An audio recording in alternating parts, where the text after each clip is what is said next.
Maurice Strong, a Canadian oil and businessman, was the president of Canada's Power Corporation, pushing the climate change agenda in the 1960s.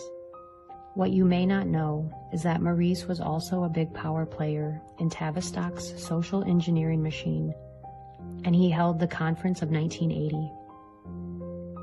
He gathered occult think tankers, social engineers, cybernetic experts, and futurologists to discuss what they wanted to see happen in the 1980s. Here is a list for the Tavistock Conference of 1980.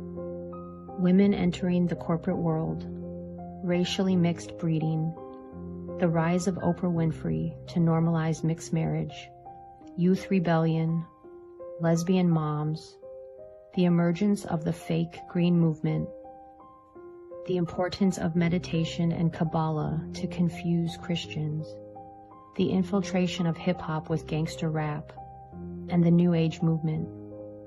What do you think, America? Were they successful in the 1980s? Amazing, isn't it? Do you think it is a coincidence that we started calling America the homeland after 9/11? And then we had Showtime with its popular show, Homeland? Did you know the word homeland comes straight out of the Communist Manifesto? These social scientist wizards understand you better than you understand yourself. They can profile any audience to accept lies, and they know you won't even question it, unless, of course, you have broken your programming. When we think of the word intelligence, we usually think Mossad, CIA, MI6, but we never think Tavistock. Did you know that the majority of CIA and MI6 operatives get their training at Tavistock? Here is a list of what they learn: metaphysics, mind control, behavior modification strategy, ESP, hypnotism, esoteric knowledge, Satanism, and Manichaean theology, which is understanding the duality of good and evil. So how did this happen? Let's go back to the beginning. Our Tavistock story begins in the late 1800s with Arthur Sharep Spiridovich, a white Russian loyalist who was anti-communist. He was a Russian general and claimed to be well-versed in international affairs and predicted huge world events. In 1902, he warned kings and dukes about future assassination attempts, and he was right. He also predicted the First World War due to his knowledge about the hidden hand, in which he called a secret group of 300 Jewish families controlling the world events. Spiridovich emigrated to New York and wrote the book Secret World Government. He was found dead in his hotel room in 1926 at the age of 59 from suicide. So who was this secret group of Jews? Spiridovich was talking about the Committee of 300. Walter Rathenau, a German politician, once said, 300 men, all of whom know one another, guide the economic destinies of the continent and seek their successors from within their own environment. Dr. John Coleman was a British intelligence officer who gained access to a private British museum in London. It was here that Coleman discovered the highly classified documents of Tavistock. It angered him so much he spent 5 years reading and deciphering them, and wrote the book, The Tavistock Institution of Human Relations. Tavistock was secretly started in 1913 and was funded by the British monarchy, the Milner Group, the Rockefellers, and the Rothschilds. Tavistock's first purpose was to create propaganda to start a war between Britain and Germany. The motivation behind the war was inspired by Germany's rapid progress on surpassing Britain with economic power. Tavistock's second purpose was to infiltrate America by establishing a centralized bank, removing the gold standard, and the degradation of women and religion. This group's mission was to establish a complete breakdown of America's values, to enslave us. To jumpstart the program, they hired Edward Bernays. Bernays was the nephew of Sigmund Freud and was the father of public relations.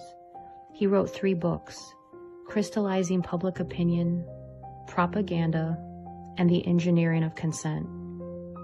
Bernays believed people were so irrational, and he believed so strongly in crowd psychology, that he could convince masses of people to do almost anything. Edward Bernays was a Tavistock coach and advisor to President Woodrow Wilson. Wilson ran and won the presidency on the promise that he would keep America out of war.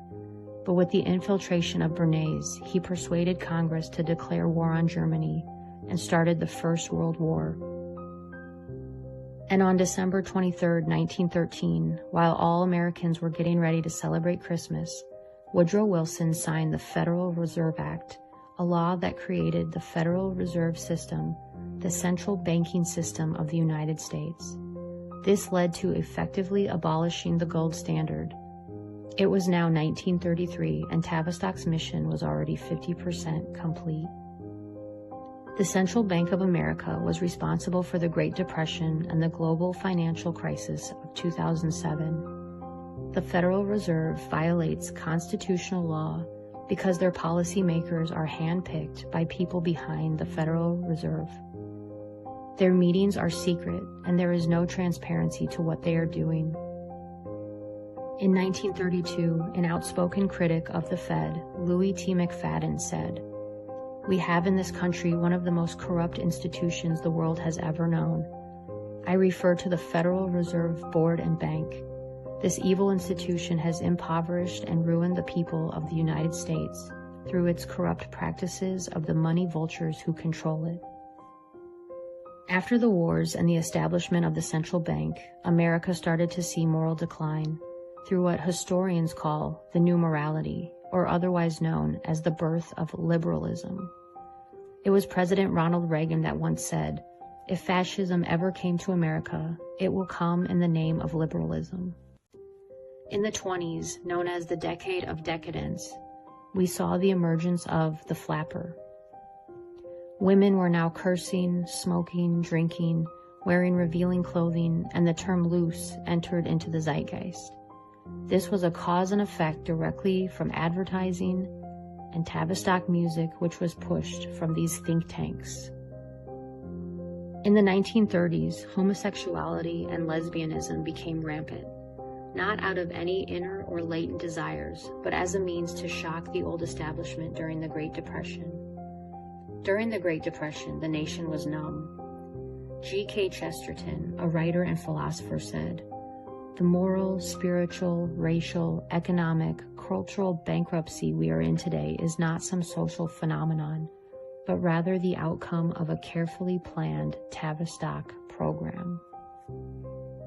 The birth of MIT, the National Institute of Mental Health, the Stanford Research Center, and Wharton School of Economics were founded by Dr. Kurt Lewin, John Rawlings Rees, and Margaret Mead, arguably the best Tavistock social engineers of all time. Believe it or not, through the minds of these leaders came the brainwashing and propaganda for World War II, Vietnam, the Korean War, the 2 Gulf Wars, and every war that followed after. According to Dr. Coleman, the best kept secret and research that came out of Tavistock is the 3-system response. The 3-system response is how the population reacts to stress resulting from a contrived situation. A contrived situation is a crisis management exercise for world leaders.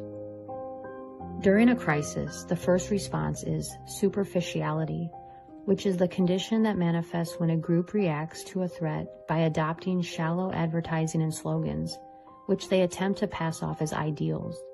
Because the cause of the crisis is not identified, it leaves the population confused, and this phase can last as long as the controller wants it to. The second phase is called fragmentation, in which panic strikes and social cohesion falls apart. This results in society to break up into small groups, forming different attitudes and beliefs due to media manipulation. No one is on the same page, no one is getting the truth, and people become divided and fragmented from each other. This causes civil unrest, protests, verbal fights, physical fights, all caused by humans failing to identify the cause of the crisis. The third phase is called the fantasy trip. This is what Tavistock calls dissociation. In this last phase of the PSYOP, People have been so traumatized from the false flag event that they block it out or lose interest and all hope in humanity. This dissociation causes people to allow their liberties to get taken away, which ushers in communist legislation without a fight. Julius Caesar once said, "Divide and conquer." The powers that be have been using contrived situations and false flag events to shock and traumatize the world since the beginning of time.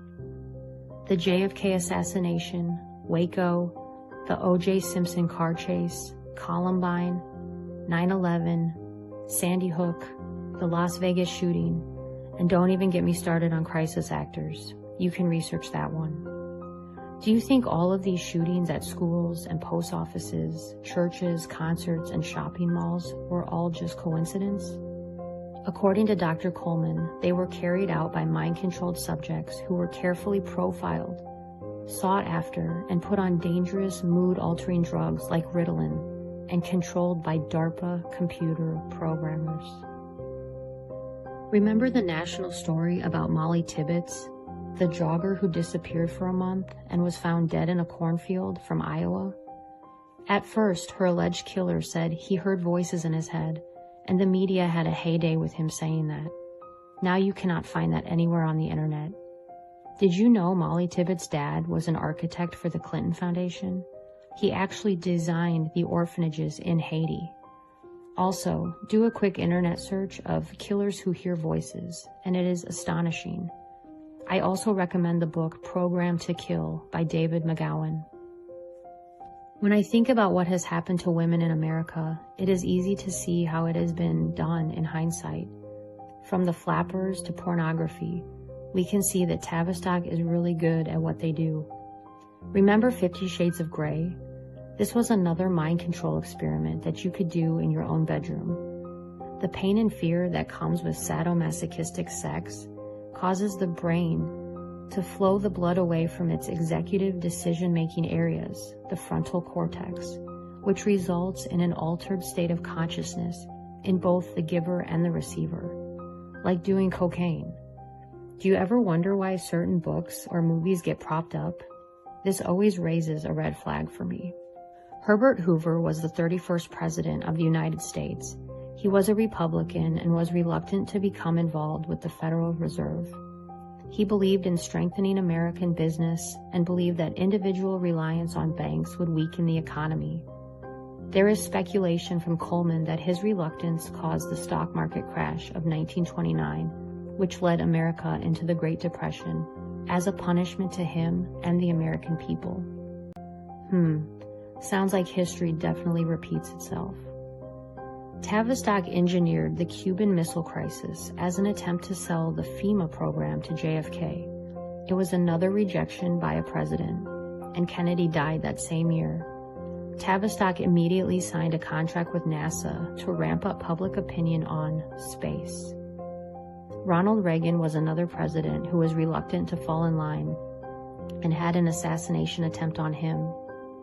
During Reagan's presidency, the Committee of 300 had a secret meeting to make sure that after this presidency, they remained in control with their candidates of their choice. So who was next? George Herbert Walker Bush. He was the former director of the CIA and vice president to Reagan. He was a member of Skull and Bones and was married to Barbara Bush, who keeps fetuses in jars in her home, and who is allegedly Aleister Crowley's daughter by a striking resemblance. Bush gave the famous New World Order speech following the Gulf War of '91.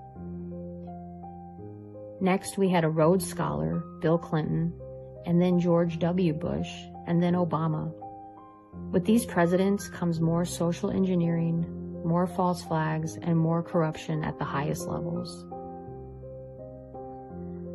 John Coleman said, "We have been brainwashed into believing that communism is the greatest danger we Americans are facing. This is simply not so. The greatest danger arises from the mass of traitors in our midst. Our Constitution warns us to be watchful of the enemy within our own gates. These enemies are servants of the Committee of 300 who occupy the highest positions within our government structure. The United States is where we must begin our fight to turn back the tide, threatening to engulf us, and where we must meet and defeat these internal conspirators. Trump campaigned hard, and one of his messages was, "Drain the swamp."